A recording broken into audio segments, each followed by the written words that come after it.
Bismillahirrahmanirrahim. Assalamualaikum warahmatullahi wabarakatuh.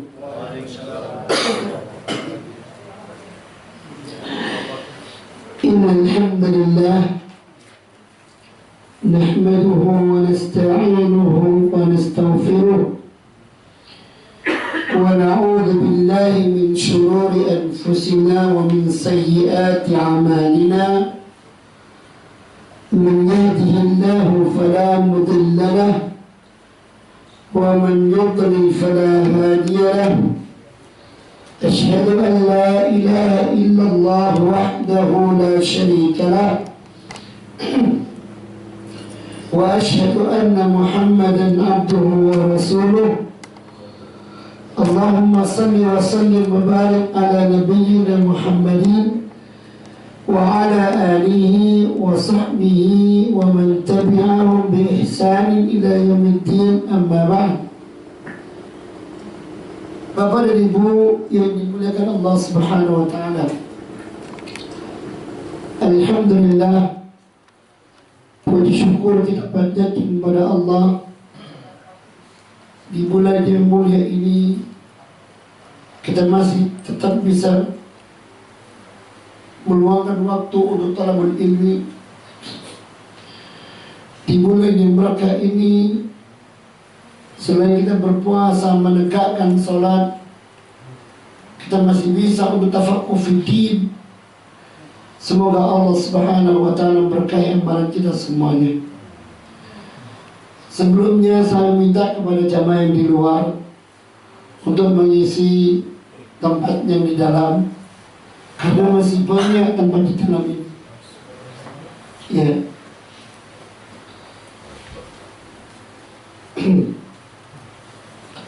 Baik, Bapak dan Ibu yang dimuliakan Allah Subhanahu wa Ta'ala,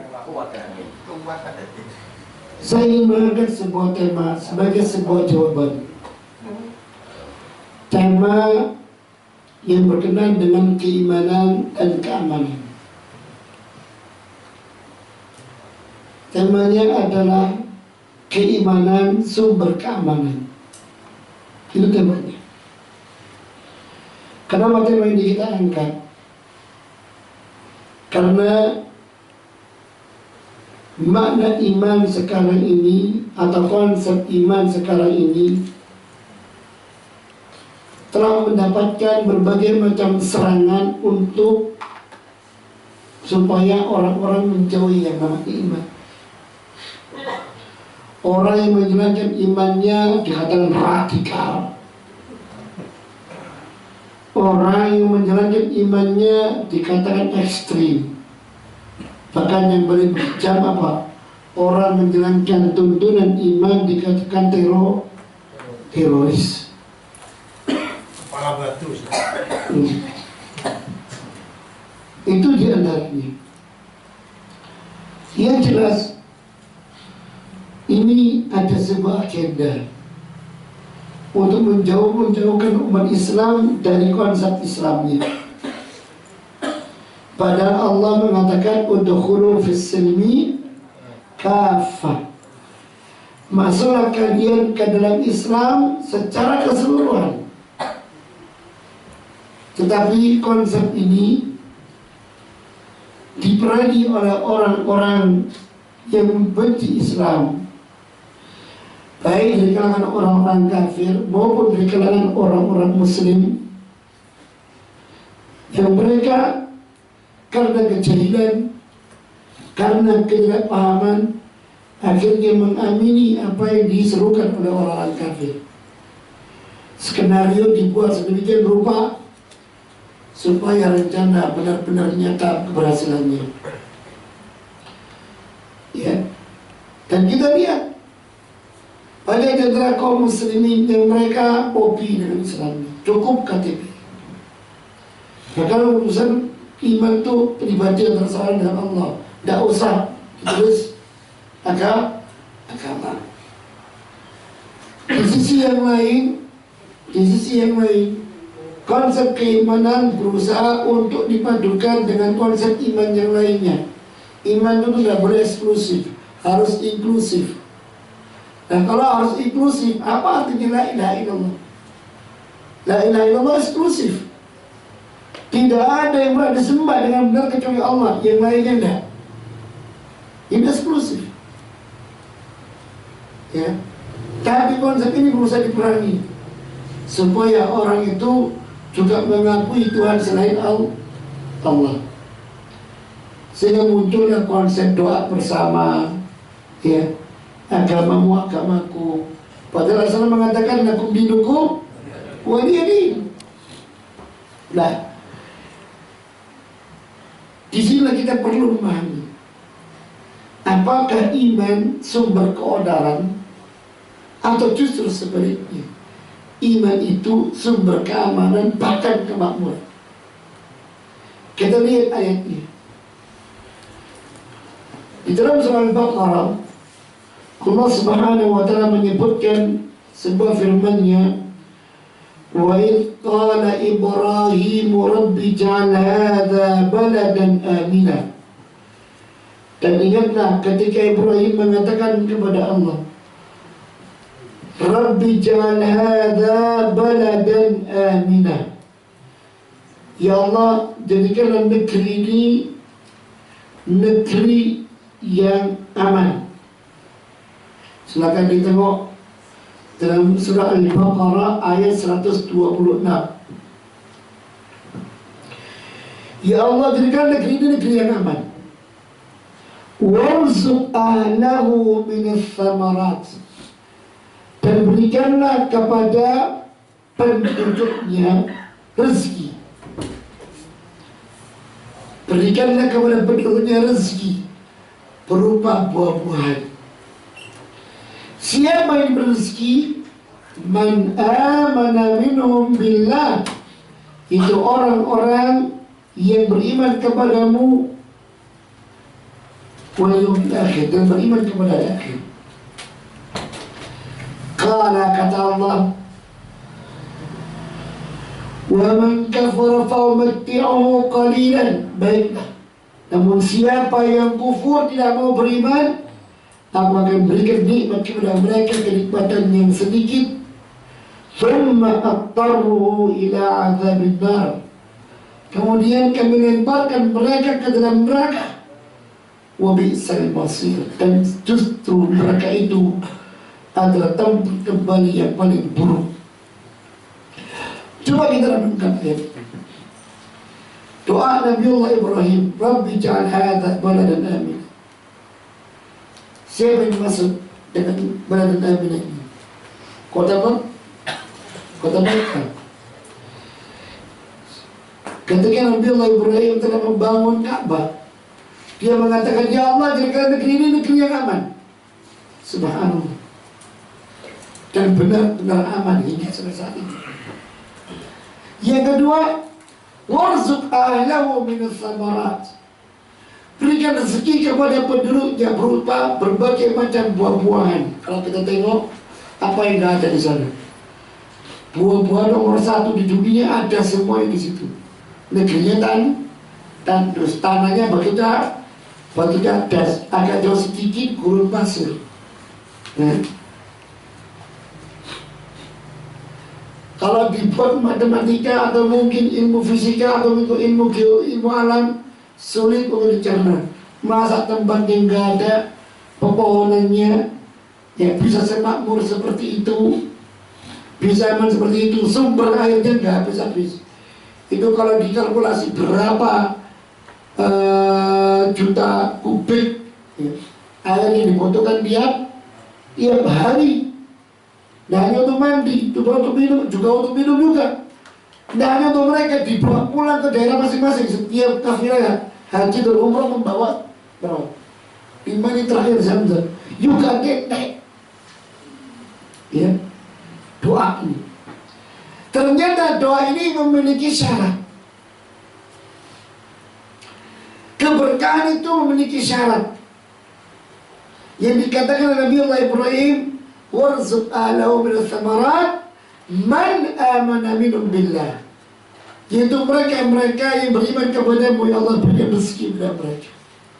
Dikabulkan oleh Allah. Baik. Wa man kafara fa umatti'u qalilan. Namun siapa yang kufur, aku akan berikan kepadanya nikmat yang sedikit. Dia nggak bisa menikmati dunia di tempatnya di kota Mekah itu. Ya. Thumma tarwa ila adzabin nar. Kemudian kami akan lempar dia ke dalam neraka. Wa bi'sal masir, dan sumber neraka adalah tempat yang sangat buruk. Lihat kaitan iman ini jemaah. Kaitan iman dengan keamanan dan kemakmuran. Ya. Jadi dikatakan oleh Nabiullah Ibrahim yang diabadikan oleh Allah Subhanahu wa taala sebagai pelajaran yang sangat besar, bahwa keamanan dan kemakmuran sumbernya adalah dari keimanan kepada Allah. Ayat yang lain lagi dalam surah Al-A'raf, surat yang ke-7 ayat 96,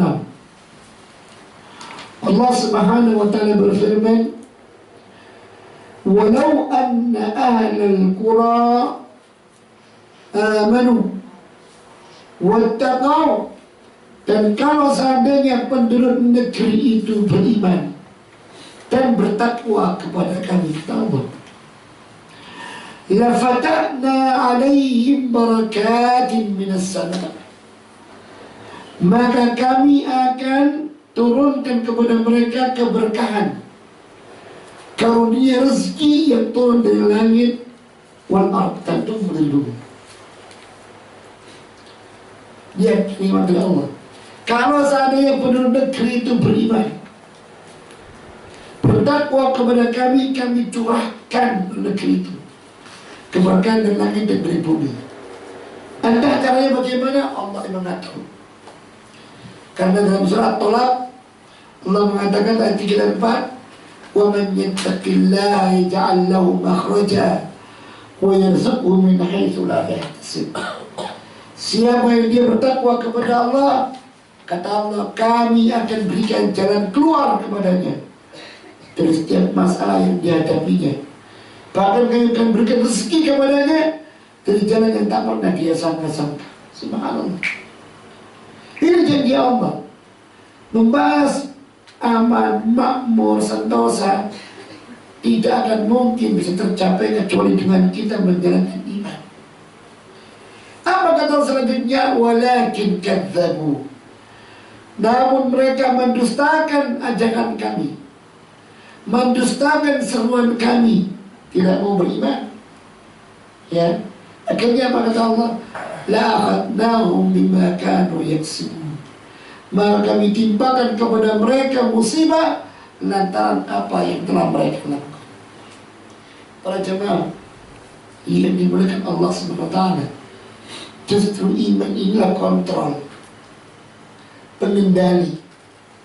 Ya, di zaman dahulu, zaman Rasulullah SAW, zaman para sahabat, khususnya Khulafaur Rasyidin, ya, khususnya Khulafaur Rasyidin, Abu Bakar Siddiq dan Umar bin Khattab radhiyallahu ta'ala anhu. Ya, tidak ada yang namanya lembaga-lembaga negara selengkap yang kita saksikan seperti negeri kita ini. Ya. Namun semuanya berjalan, semuanya terkendali, semuanya terkontrol. Karena apa? Karena iman yang berbicara. Karena iman yang berbicara. Mereka memahami konsep iman, mereka tunduk pada konsep iman, dan mereka taat pada konsep iman tersebut.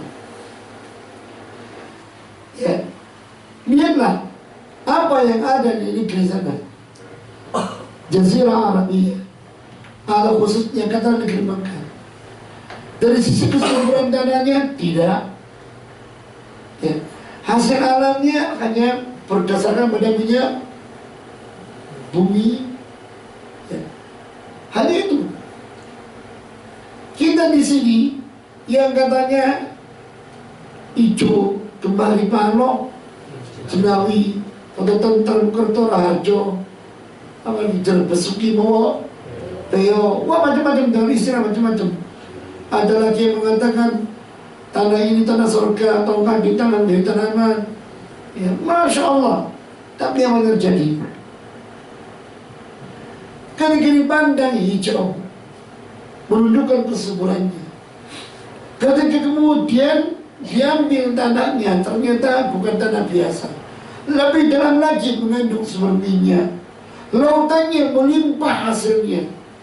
Kemana semuanya itu? Kemana semuanya? Ya, kemakmuran jauh, ketentraman jauh, ketenangan keamanan jauh. Mungkin konsep iman inilah yang perlu untuk kemudian kita melihat kepadanya dan berintrospeksi dengannya. Kenapa?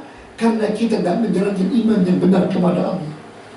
Orang kalau tidak menjalankan iman kepada Allah, tidak menjalankan iman kepada hari akhir, apa yang akan ditakutkan? Dia akan berbuat sewenang-wenang. Dia akan bertindak menurut hawa nafsunya.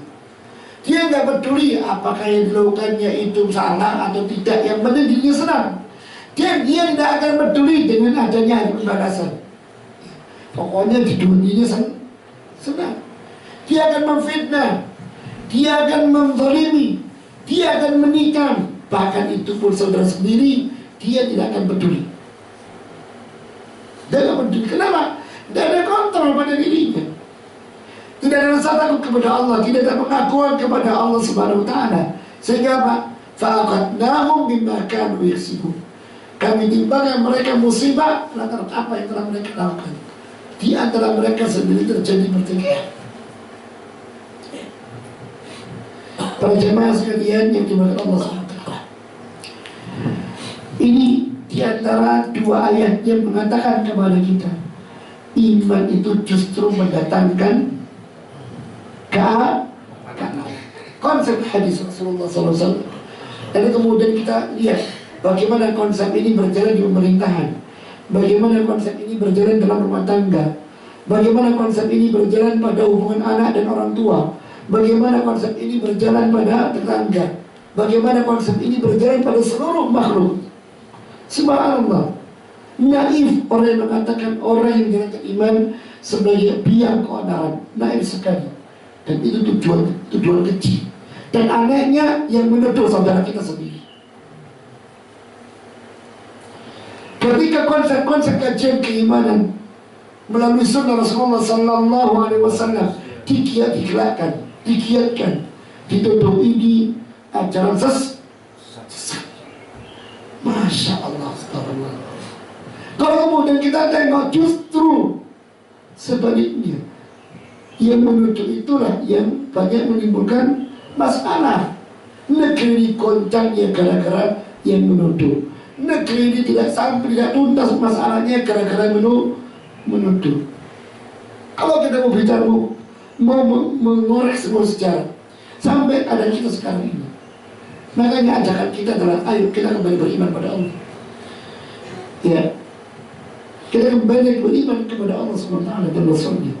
Jadikan konsep kita bukan menurut golongan, tapi menurut apa yang datang dari Allah dan Rasulnya. Sebagaimana Imam Syafi'i mengatakan, amantu billah, aku beriman kepada Allah, wa bima ja'anillah, dan aku beriman kepada apapun yang datang dari Allah, ala muradillah, menurut kehendaknya Allah, bukan menurut kehendakku atau golonganku atau ormasku, atau enggak, menurut kehendaknya Allah. Ini Syafi'i mengatakan seperti ini. Kemudian kata beliau, wa amantu bi Rasulillah, aku beriman kepada Rasulullah Sallallahu Alaihi Wasallam, wa bima ja'a Rasulillah, dan aku beriman kepada apapun yang datang dari Rasulullah Muhammad Sallallahu Alaihi Wasallam, ala muradi Rasulillah, menurut kehendak Rasulullah Sallallahu Alaihi Wasallam. Sehingga sungguh elok siapapun kita, apapun warna kulit kita, dari mana asal suku kita, dari mana asal suku kita. Bila kita beriman kepada Allah, maka keimanan kita pasti sama. Karena apa? Konsep kita membangun iman berasal dari Allah dan Rasulnya, tuntunan dari Allah dan Rasulnya, dan dipahami menurut keinginan keduanya. Enak. Ya. Satu contoh dari hadis Rasulullah SAW. tentang konsep iman yang mendatangkan keamanan. Kata Rasulullah sallallahu alaihi wasallam dalam hadis Bukhari, al-imanu bid'un wa sab'una syu'bah. Iman itu ada 73 cabang lebih. Ada 73 cabang lebih. A'laha, yang tertinggi dari cabang iman yang tertinggi adalah qaulu la ilaha illallah, ucapan la ilaha illallah. Orang yang mengucapkan kalimat la ilaha illallah dan meyakininya, dia tunduk kepadanya, maka ini konsep ini adalah cabang iman yang terbaik. Wa adana, dan yang terendah adalah cabang yang paling rendah adalah imatatul adha at-tariq, menyingkirkan halangan dari tengah jalan. Coba bayangkan, ternyata di dalam Islam menyingkirkan halangan dari tengah jalan. Ada lubang yang harus ditutup, atau dahan dan batu yang menghadang harus dihilangkan. Ternyata ini masuk dalam konsep iman yang paling rendah. Artinya apa? Setiap orang muslim, bila dia beriman kepada Allah, pasti akan muncul tindakan ini, karena ini tindakan paling rendah, ya. Dan artinya pula bahwa keimanan yang dimiliki oleh seorang muslim kepada Allah Subhanahu wa ta'ala bukan mencelakai orang lain, justru menjadikan orang lain itu nyaman. Jangan sampai jalan itu membahayakan. Jangan kau pedulikan siapa yang jalan di situ, entah orang muslim, orang kafir, manusia, binatang, semuanya harus merasakan aman, harus merasakan nyaman. Jangan sampai membuat onar. Dari segi para jamaah, kalau kemudian setiap teror disematkan kepada umat Islam, itu adalah pembodohan. Teror apa namanya? Yang barusan ini Melayu disematkan ke umat Islam. Aneh, apa? Ya, apa dasarnya? Wah, konsep Islam ini indah kok. Ada jalan harus dijadikan aman. Ini tidak datang teror ke dalam apa? Datang orang ke tengah jalan ngebom. Dia mencelakai diri sendiri dan mencelakai orang lain. Dari mana ajaran ini dengan konsep aman yang disebutkan Rasulullah SAW tadi? Islam bertolak belakang dan bertentangan dengan ajaran-ajaran yang dilakukan oleh setiap orang teroris, pembunuh diri pada Islam. Karena apa? Konsep iman dalam Islam pasti menumbuhkan keimanan. Pasti. Ya, setiap orang muslim pasti akan menjadikan dirinya sebagai rahmatan lil alamin. Namun bukan kemudian rahmatan lil alamin itu muncul dengan kita menjadikan iman kita. Jangan salah. Ya. Ini sekarang lagi malah rahmatan lil alamin, tapi konsep iman ditinggalkan. Ya, mana kemudian berbau dengan keimanan orang lain, ikut dalam ibadahnya orang lain, ikut menjaga atribut orang lain, sementara saudara sendiri yang menjalankan iman malah diusir, diganggu, dirampas haknya. Ya, dan memang ini sedang berjalan dan akan terus berjalan untuk apa? Untuk menjadikan kaum muslimin fobi dengan Islamnya. Dipakai orang-orang proksi atau cukong-cukong yang bisa untuk mengelabui kaum muslimin. Bila perlu yang bertitel, bila perlu yang berpangkat, bila perlu ambil orang yang paling banyak berpengaruh. Untuk apa? Mengelabui kaum muslimin. La ilaha illallah. Makanya kata Rasulullah SAW, yang aku nak khawatirkan terjadi pada umat ini ulama su. Sehingga nggak heran dalam hadis yang Rasul mengatakan apa? Asyaddun nasi 'adzaban yaumil qiyamah alimun lam yanfa'hu Allah bi'ilmi. Orang yang akan mendapatkan azab yang paling parah di akhirat nanti adalah orang alim, orang ulama yang tidak mendatangkan manfaat dengan ilmu. Tahu betul tentang kita berhenti di sini. Konsep iman ini. Sekarang kita tengok bagaimana konsep iman ini kalau kemudian diaplikasikan kepada kehidupan berbangsa dan bernegara. Dalam kehidupan bangsa dan negara ada penguasa, ada rakyat. Bagaimana Islam mengaturnya? Enak Islam mengaturnya. Ajaran saya lengkap. Justru bila konsep iman dijalankan, aman negara itu. Tapi bila konsep iman tidak dijalankan, celaka negara tersebut. Allah Subhanahu wa Ta'ala menuturkan di antara ayat-ayatnya dalam surat An-Nisa ayat 59. Ya, ketaatan rakyat kepada penguasanya. Kata Allah Subhanahu wa Ta'ala, ya ayyuhalladzina amanu. Antum lihat, setiap perkara-perkara perintah atau larangan selalu Allah awali dengan apa? Hai orang-orang yang beriman. Karena yang bisa menjalankan itu pasti orang beriman. Sampai-sampai kata para sahabat, kalau kau mendengar kalimat di Al-Quran, hai orang beriman, pasang telinga. Karena tidak datang setelah perintah, setelah panggilan itu, melainkan adanya perintah untuk dijalankan atau larangan untuk ditinggalkan. Apa kata Allah dalam ayat ini? Tati'ullah wa ati'ur rasul. Taati Allah dan taati Rasulnya. Wa ulil amri minkum. Dan taati penguasa atau pemimpin-pemimpin kalian. Ya, taati. Fa'in tanaza'tum fi syai'. Kalau kalian berselisih tentang satu perkara, ya pasti ada gesekan, pasti. Namanya kata Allah, fa'in tanaza'tum fi syai'. Kalau kalian berselisih dalam satu perkara, farudduhu ila Allah wa Rasul. Kembalikan pada Allah, kembalikan pada Rasul. Kembalikan pada Allah, kembalikan pada Al-Quran, kembalikan pada Rasul, kembalikan pada hadis Rasulullah SAW. Itu pun diikat lagi oleh Allah. In kuntum tu'minuna billahi wal yawmil akhir. Kalau memang kalian benar-benar beriman kepada Allah dan hari akhir, taati Allah dan Rasulnya, taati penguasa kalian, presiden kalian, kembalikan pada Allah dan Rasulnya. Ada kontrol di sini.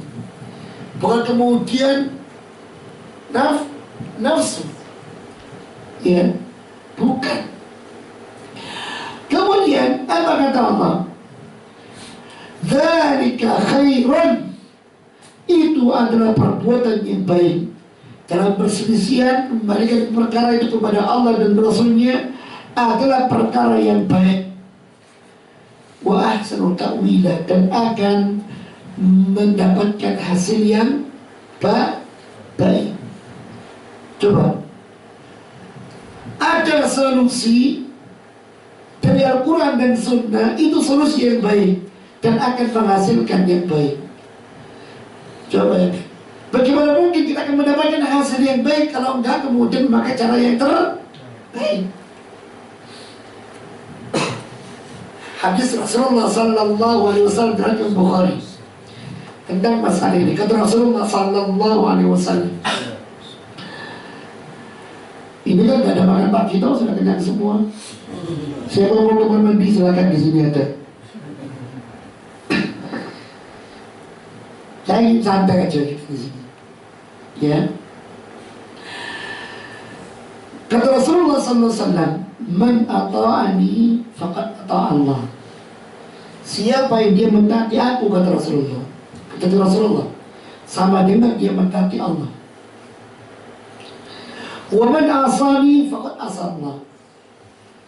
Demikian pula siapa yang bermaksiat kepadaku, tidak taat kepadaku, sama dengan dia tidak taat kepada Allah. Ya. Kemudian kata Rasulullah, ini perhatikan.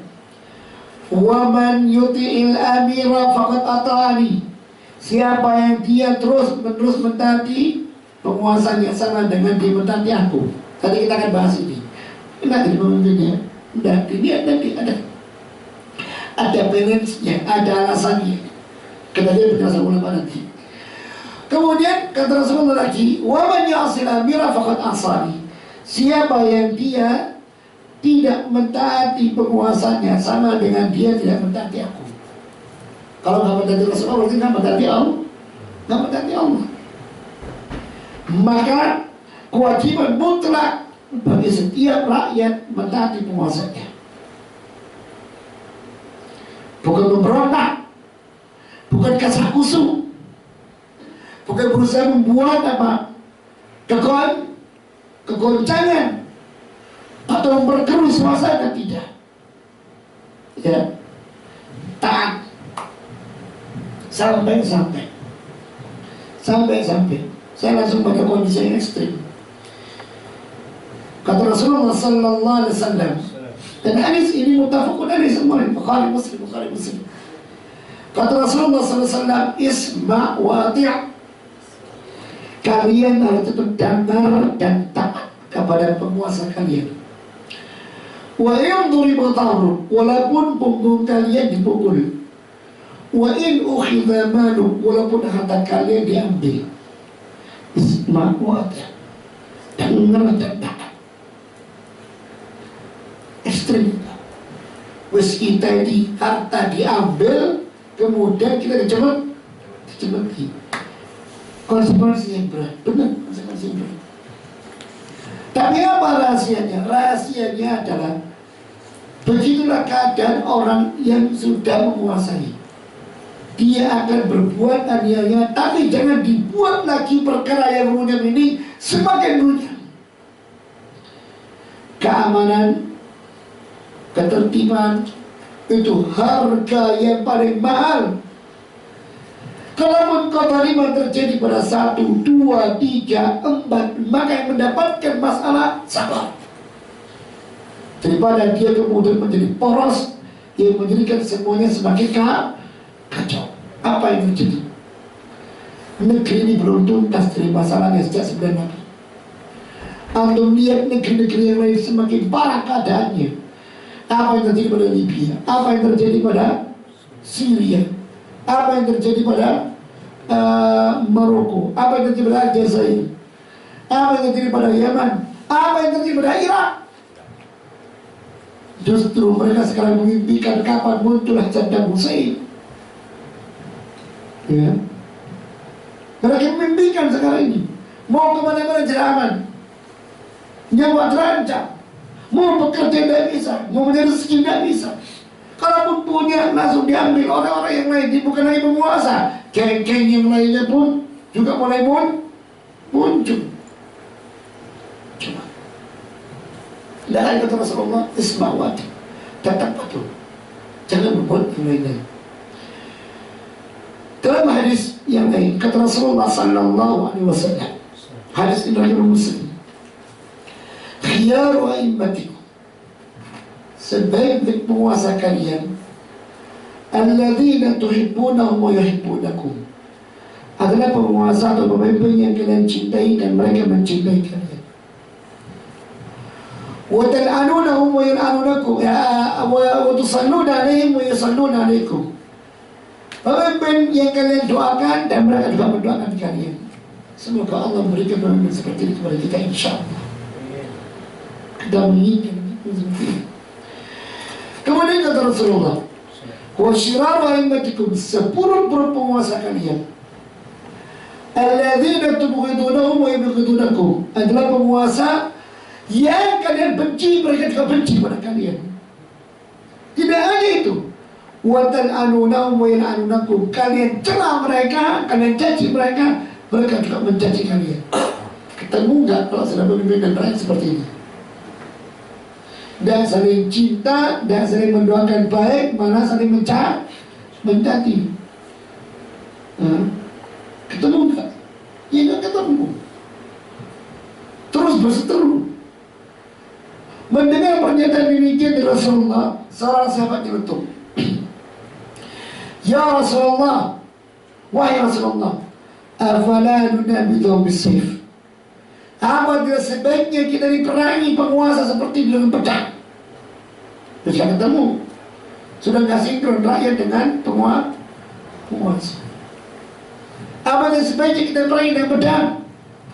Apa zaman Rasulullah SAW? La, jangan. Ma'aqamu fikum as-salat. Selama dia salat bersama kalian, jangan kalian pergi. Kemudian kata Rasulullah, idza ra'aitum ma takrahuna min wulatikum faqra'u amanahum. Bila kalian melihat sesuatu yang kalian tidak senang dari pemimpin kalian, penguasa kalian, silakan jalankan ketidaksenangan tersebut. Tapi wala tajza' yadan an ta'ati. Jangan pernah kalian mencabut kesetiaan kalian kepada penguasa sehingga membuat onar. Sampai seperti itu. Ada letupan, tapi jangan sampai letupan ini semakin membesar. Tutup salat. Rahasianya banyak. Kata seorang ulama, Al-Imam Al-Hasan Al-Basri, dan beliau adalah seorang ulama dari kalangan tabi'in, seorang ulama yang tersohor, masyhur, seorang ulama yang banyak memunculkan nasihat-nasihat mulia. Kata beliau, ketika mendengar seorang mencela Hajjaj bin Yusuf. Hajjaj bin Yusuf ini gubernur di Basra, bahkan dia menguasai Irak saat itu. Namun dia kekuasaannya dijalankan dengan tangan besi. Siapa yang berselisih pasti mati. Tak peduli. Sampai-sampai dia pernah kandang kacauan negeri, dia melakukan jam malam. Tak boleh keluar rumah. Tak boleh keluar rumah. Mereka tak boleh keluar rumah, berarti apa? Salat maghrib, salat isya di mana? Sampai dikatakan, hai Khalifah, apakah anda ingin, gubernur, apakah anda ingin menahan manusia dari salat-salat di masjid? Kata dia seperti ini, Allah memerintahkan manusia salat di masjid, tapi Allah tidak melarang mereka salat di rumah. Jam malam. Beliau kan jam malam. Ya, salah satu riwayatnya itu, ketika jam malam berlangsung, dia melakukan inspeksi, patroli bersama pasukannya. Para pengacau ini yang ingin membuat negeri itu semakin kacau, mencoba apa omongannya gubernur ini, berrendah, dilepaskanlah orang tua yang tidak ngerti apa-apa, kemana semua orang tidak ada. Dia jalan orang tua ini, kepergok pasukan Hajjaj bin Yusuf. Kata dia Yusuf, bunuh orang itu. Gubernur, orang tua tidak ngerti apa-apa, untur, bunuh. Dibunuh dia, mati, ditinggalkan. Besok pakai dia keluar. Ini benar ini, penguasa ini. Jam malam, siapa yang keluar, mati. Saya itu tenang. Bahkan dia tak segan-segan untuk membunuh siapapun, termasuk para sahabat. Banyak mati tangannya. Karena kejamnya beliau, ya, sampai-sampai ada seorang nyeletuk. Orang itu nyeletuk kepada di hadapannya Al-Imam Al-Hasan Al-Basri. Di hadapannya Al-Imam Al-Hasan Al-Basri. Dia nyeletuk mencaci Hajjaj bin Yusuf.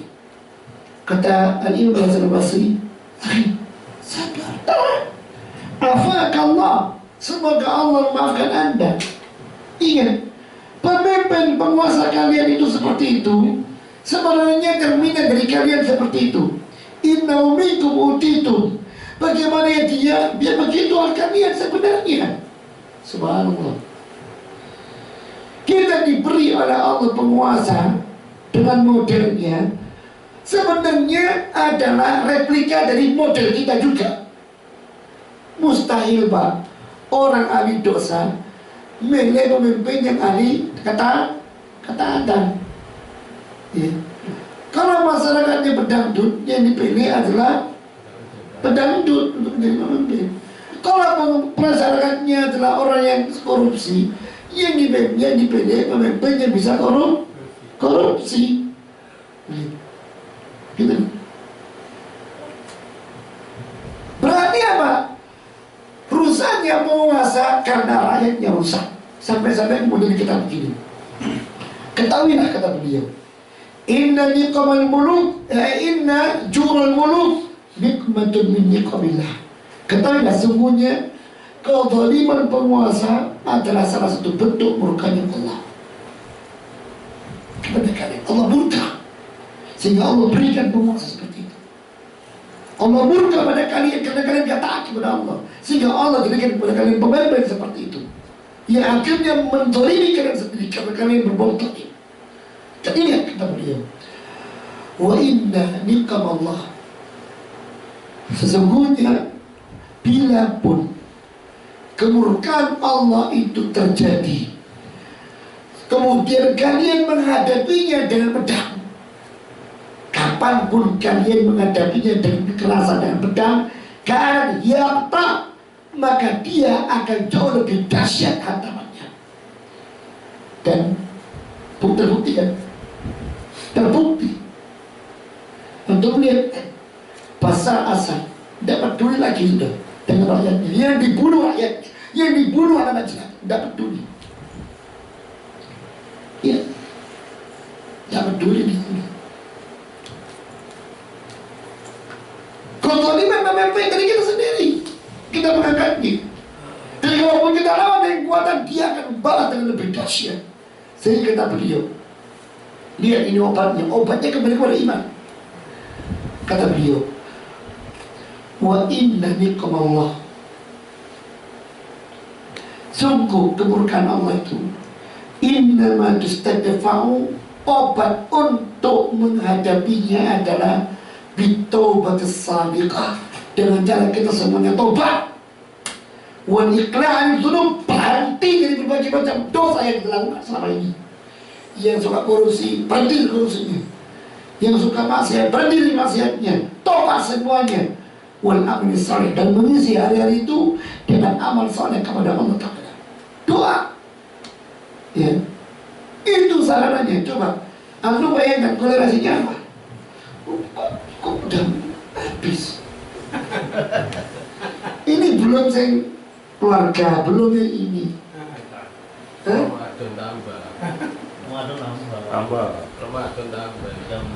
Jangan. Ya, mungkin datang panjenengan ada yang mau kemana nih? Nah, ini konsepnya. Coba antum bayangkan, ketika terjadi prahara seperti itu, kembali kepada iman. Kalau semuanya orang beriman, apa kemudian akan memilih pemimpin yang lalim seperti dulu? Mustahil. Selama ada orang yang lalim, jangan mengharapkan pemimpin yang adil.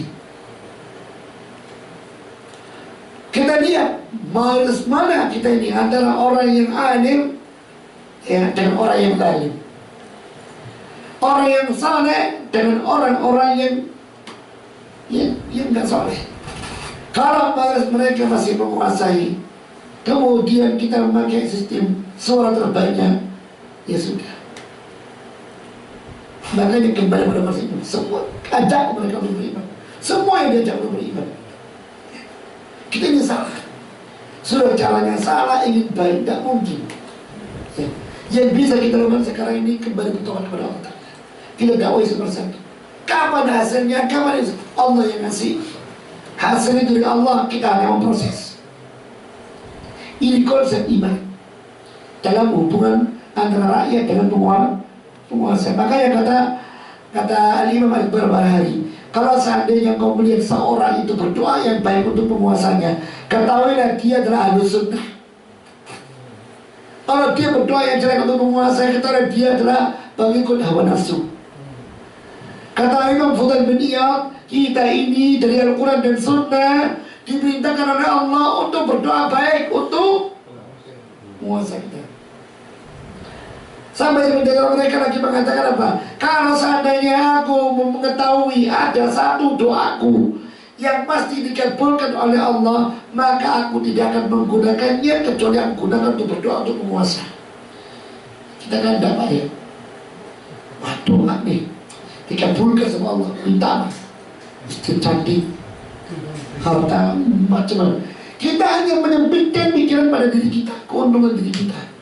Tapi dia seorang ulama yang pandangannya luas, ya, wawasannya luas, konsepnya jauh ke depan. Dia mengatakan, kalau seandainya aku memiliki doa yang dikabulkan oleh Allah, doa yang dikabulkan oleh Allah, aku tidak akan menjadikannya kecuali untuk penguasa.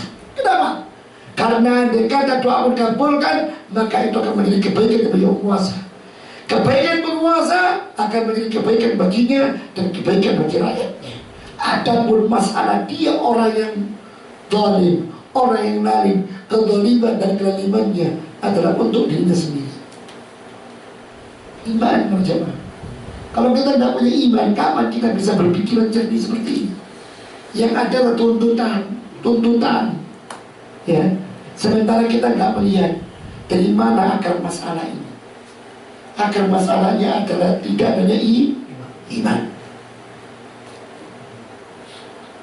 Tidak ada iman. Kalau kita cross check dari berbagai macam lapisan tahun-tahun yang lalu, ya, kaum muslimin membelot dari saudaranya, memilih orang-orang yang tidak sepaham dengan agamanya. La ilaha illallah. Allah masih mengenalkan negeri ini dan perbanyak doa untuk kemaslahatan negeri ini. Mumpung kita negeri ini di bulan Ramadan, saya tambahkan satu ayat. Konsep iman dalam apa tadi? Dalam rumah tangga. Sejak awal Rasulullah SAW memberikan konsep rumah tangga sakinah, mawaddah, rahmah dengan iman.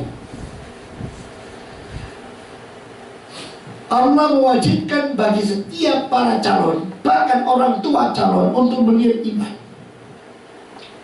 Antum tahu hadis Rasulullah dalam riwayat Tirmidzi. Kata Rasulullah sallallahu alaihi wasallam, "Idza khatabakum man tardawna dinahu wa khuluquhu fasawwiju." Kalau datang kepada kalian seorang meminang anak kalian yang kalian senangi agamanya, kalian senangi akhlaknya, ya, konsep iman ini. Iman. Mustahil orang itu bisa baik agamanya kalau nggak ada iman.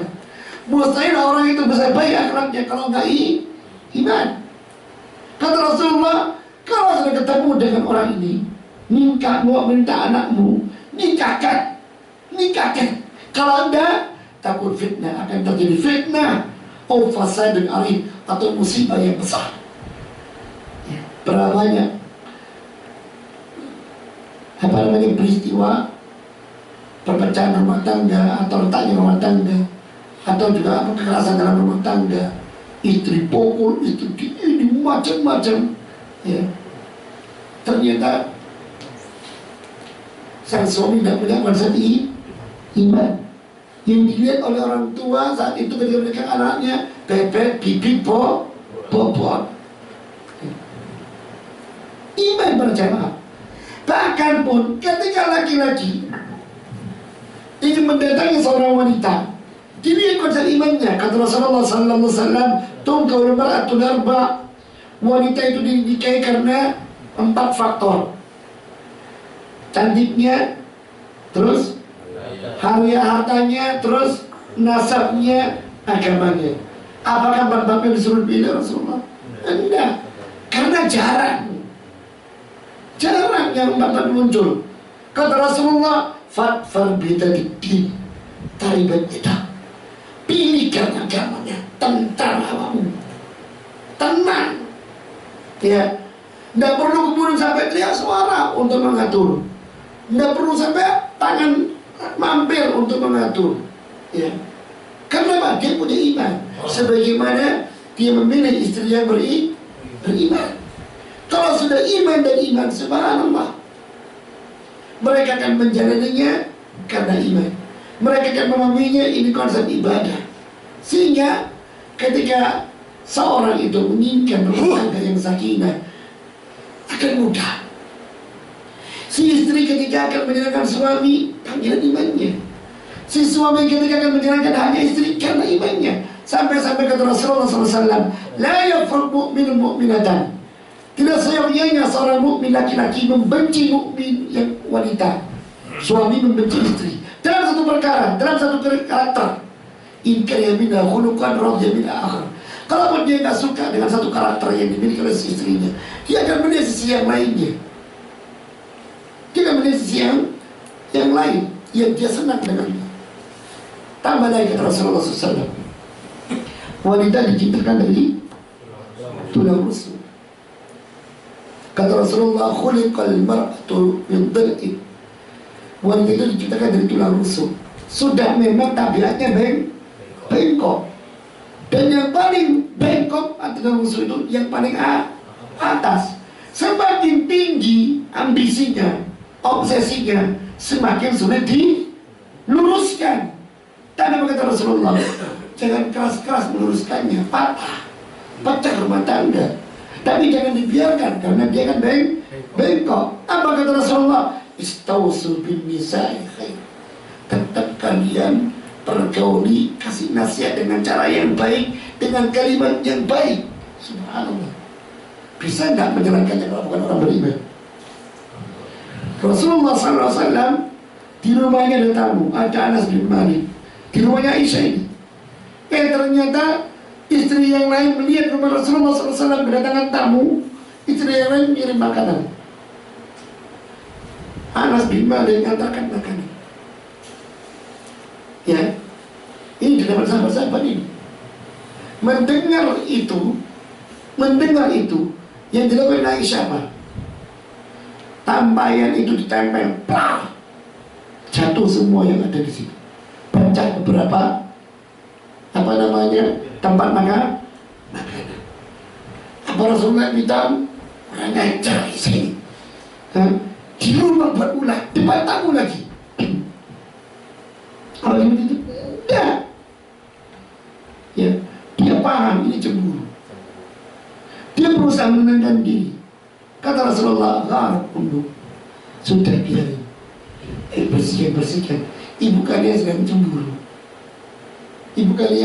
sedang cemburu. Coba, dia tidak melarang. Coba bayangkan. Kalau kita kan tidak sudah. Memang dasar sudah wis. Gimana kita sempit untuk bisa menerima dan bersabar. Ya. Iman berjamaah, iman. Pengorbanan yang dilakukan akan dengan mudah kita wujudkan dengan iman. Seorang wanita ketika suruh tinggal oleh suaminya di rumah, dia akan tenang karena imannya. Dia akan rela. Sampai Rasulullah SAW mengatakan, kalau wanita sudah sholat di waktunya, puasa Ramadannya, mentaati suaminya, menjaga kehormatannya, pintu surga dibuka semuanya, monggo. Ada yang berbutuhan di. Kalau nggak punya konsep iman, sulit. Memangnya aku ini barang, aku menungso, butuh ini. Ya, mustahil sebuah rumah tangga bisa menuju kesakinah, mawaddah warahmah tanpa iman. Mustahil. Yang muncul keterpaksaan, yang muncul tuntutan, yang muncul perselingkuhan. Ya, muncul perselingkuhan. Lihat harga nilainya iman ini mengalahkan dunia. Saya sebutkan. Sebentar, satu tanya itu.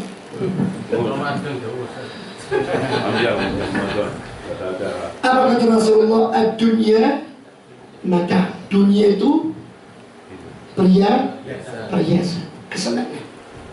Semua yang kita lihat dunia ini perhiasan, kesenangan. Termasuk wanita. Tapi lihat bagaimana Rasulullah SAW menempatkan iman mengalahkan semuanya. Kata Rasulullah, wa khairu mata'i dunya al-mar'atu salihah. Sebaik-baik perhiasan dunia adalah wanita salihah. Mengalahkan dunia karena kesolehannya. Antum bayangkan sekarang seorang ketika hidup dengan segala fasilitas dunia yang dimilikinya tanpa wanita, hamba. Dia punya mobil, dia punya fasilitas villa, dia punya apapun, hamba. Katakanlah dia diberi oleh Allah karunia, dia diberi oleh Allah untuk menikah. Namun wanita pada umumnya bukan karena kesolehannya, justru dia malah nestapa. Tuntutan ini, tuntutan itu, minta ini, minta itu. Belum lagi kesetiaannya belum bisa dijamin. Ya. Dia. Tapi sebaliknya, ketika orang ini oleh Allah dunia dicabut, fasilitasnya sederhana atau mungkin kurang, ya, usahanya ya nggak seberapa, tapi Allah berikan kepada dia wanita yang saleh. Subhanallah. Walaupun dia dunianya sempit, tapi sampai dia adalah wanita saleh, dia akan merasakan dunia adalah surga, rumah tanggaku adalah surgaku. Kenapa? Dia telah diberi oleh Allah yang terbaik di dunia ini, yaitu wanita saleh, mengalahkan seluruhnya. Iman akan menenteramkan, iman akan mengamankan. Dia keluar tenang, dia istrinya pandai menjaga dirinya. Baik, sudah 10 menit lebih banyak. Subhanallah wa bihamdihi asyhadu an la ilaha illa anta astaghfiruka wa atubu ilaik.